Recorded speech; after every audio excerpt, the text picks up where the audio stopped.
ये बहुत ही खास तस्वीर आपको दिखा रहे हैं। आप देखिए यहाँ पर विदेशी संत जो है वो भी यहाँ पर दिखाई दे रहे हैं, विदेशी साधु महात्मा हैं वो भी दिखाई दे रहे हैं। तो आप समझिए कि सनातन शाश्वत है, लेकिन जो उद्देश्य है सनातन का प्रचार प्रसार करना वो भी यहाँ पर देखा जा रहा है। विदेश में भी लोग सनातन को मानते हैं और हमने देखा है कि कितनी बार श्री कृष्ण के लिए भी उनकी दीवानगी देखी है हमने, और ये उसी की वानगी है। ये तस्वीरें देखिए, ये सभी विदेशी भक्त हैं, विदेशी साधु हैं, विदेशी सन्यासी हैं, नाचते गाते यहाँ से जा रहे हैं गंगा में स्नान करने के लिए।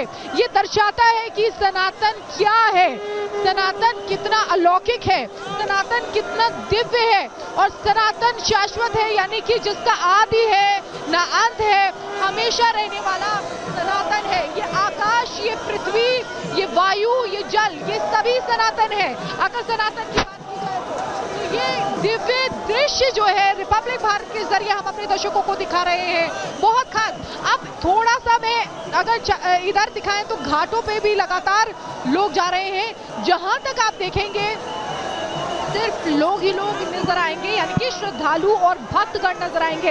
हम लगातार आपको विशेष महत्व जो है वो इसका बता रहे हैं। तो ये जूना अखाड़ा जो है अभी निकला था, अभी जो हमने आपको दिखाया था, जूना अखाड़ा के नागा साधु और महंत महामंडलेश्वर सभी यहाँ से निकल रहे हैं। और ये जो श्रद्धालु हैं ये उनके भी दर्शन पाने के लिए लगाए थे। कहते हैं कि संतों की कृपा जिन पर होती है उन पर भगवान की कृपा होती है। और ये देखिए, ये हम आपको दिखा रहे हैं कि किस तरीके से घाट पर बोट के जरिए यहाँ पर जो लोग हैं आए हुए हैं वो वहाँ पर घूमने जा रहे हैं। ये हम संगम की तस्वीरें दिखा रहे हैं, बहुत ही दिव्य यहाँ पर तस्वीरें सामने आ रही हैं। और ये देखिए, स्नान करने के बाद लौटते हुए नागा साधु आपको दिखा रहे हैं। इनके दर्शन करने मात्र से ही जन्म जन्म के पापों से मुक्ति मिल जाती है।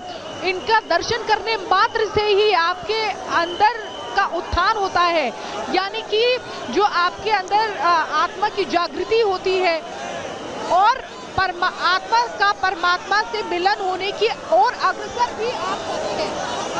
तो ये तस्वीरें लगातार हम आपको दिखा रहे हैं कि किस तरीके से लगातार यहाँ पर साधु सन्यासी सब पहुँच रहे हैं और जो भक्त हैं उनका भी अभिवादन स्वीकार कर रहे हैं और अभिवादन कर रहे हैं। देखिए, इनके हाथ में आप देखेंगे शस्त्र भी लगे हुए हैं,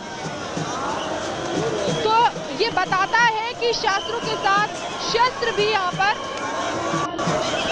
नजर। और अवधेशानंद गिरी जी को भी आप देख रहे हैं, अवधेशानंद गिरी जी महाराज जो गंगा में स्नान करके आए हैं यहाँ पर, जूना अखाड़ा के महामंडलेश्वर हैं, जिन्होंने 2 लाख नागा साधुओं की फौज तैयार की है। उनके साथ आप दे सकते हैं कि विहंगम दृश्य है जो हम रिपब्लिक भारत के जरिए आपको दिखा रहे हैं, अद्भुत दृश्य है। और मुझे लगता है कि शायद ही आपने कभी ये दृश्य देखा होगा। अद्भुत अद्भुत अलौकिक दिव्य भव्य ऐसा दृश्य यहाँ पर नजर आ रहा है। ये बताता है कि देखिए, साधु हैं, सर्दी गर्मी बरसात कुछ भी हो, किसी चीज का असर नहीं, लोहे जैसा वज्र जैसा शरीर हो जाता है। तपस्या से तप करके ये शरीर बनता है और यही यहाँ पर दिखाई भी दे रहा है। देखिए किस तरीके से भस्म लगा के रुद्राक्ष धारण कर ये नागा साधु यहाँ से चल रहे हैं। और ये ऐसे ही नहीं, अपना तप तो करते ही हैं, लेकिन हर चीज में ये प्रशिक्षित भी हैं, हर चीज इनको आता है, घुड़सवारी ये करते हैं। ये देखिए, अद्भुत दृश्य आपको दिखा रहे हैं यहाँ पर, बहुत ही खूबसूरत दिव्य। इस समय प्रयागराज में अगर कहें तो दिव्यता यहाँ पर है। मुझे लगता है देवता भी इस समय यहाँ धरती पर आने के लिए लालायित होते हैं। और जिस तरीके की स्फूर्ति आप देख रहे हैं ये इसीलिए क्योंकि त्रिवेणी में स्नान करने का महत्व होता है और त्रिवेणी में स्नान कर यहाँ पर वो आए हैं। और ये एक और तस्वीर आपको दिखा रहे हैं, ये नागा साधुओं की फौज जो गई वहां पर, नागा साधु यहाँ से गए और सभी भक्तों ने दर्शन किया। ये बहुत ही दुर्लभ होता है, लेकिन उसके आप वो देखिए, विदेशी संत जो है वो भी यहाँ पर आते हुए नजर आ रहे हैं। ये सभी बाहर से है, लेकिन सनातन को किस तरीके से धारण किया है ये यहाँ पर नजर आता है। सनातन को किस तरीके से ग्रहण किया है ये यहाँ पर नजर आता है। सनातन की व्याख्या शायद शब्दों में कर पाना बहुत कठिन है, लेकिन फिर भी यहाँ पर हर किसी को सनातन दिख रहा है कि सनातन क्या है। और आज क्या ही कहें, बहुत ही अलौकिक दिव्य यहाँ पर माहौल नजर आ रहा है। ये सभी साधु संत गंगा जी में स्नान करके रहे हैं और बार बार हम बता रहे हैं आपको कि आज विशेष महत्व है। माघ का महीना है और माघ के महीने में प्रयागराज यानी कि तीर्थराज प्रयागराज में स्नान करने का, प्रयागराज में वास करने का बहुत ही महत्व होता है। जैसे कार्तिक का महीना है वहां वृंदावन में वास करने का महत्व होता है, इसी तरीके से यहाँ पर तीर्थराज प्रयागराज में वास करने का महत्व होता है माघ के महीने में। और इसीलिए सभी साधु संत, ये जो आप देख रहे हैं, ये सभी साधु संत आते हैं, एक महीने यहाँ कल्पवास करते हैं। आज पवित्र स्नान है, इसलिए सभी एक साथ यहाँ पर आए हैं यहाँ स्नान करने के लिए। और अब स्नान करके लौटते हुए ये जूना अखाड़ा के संत आपको नजर आ रहे हैं। ये देखिए किस तरीके से महानिर्वाणी अखाड़ा, इससे पहले महानिर्वाणी अखाड़ा गया, श्री पंचायती महानिर्वाणी अखाड़ा, और अब ये जूना अखाड़ा जो आप देख रहे हैं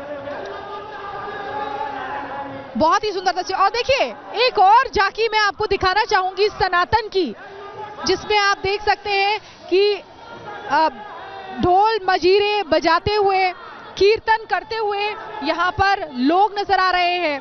मतलब त्रिवेणी में स्नान करने जा रहे हैं तो भगवान के भजन करते हुए, कीर्तन करते हुए यहाँ से निकल रहे हैं, हरे रामा हरे कृष्णा कहते हुए यहाँ से निकल रहे हैं। और ये देखिए हाथ में भाला लिए ये एक और नागा साधु यहाँ पर नजर आ रहे हैं। मुझे लगता है शायद आपने कभी देखा होगा, बम बम भोले के जयकारे यहाँ पर लगा रहे हैं और साथ ही साथ त्रिशूल भी उनके हाथ में है।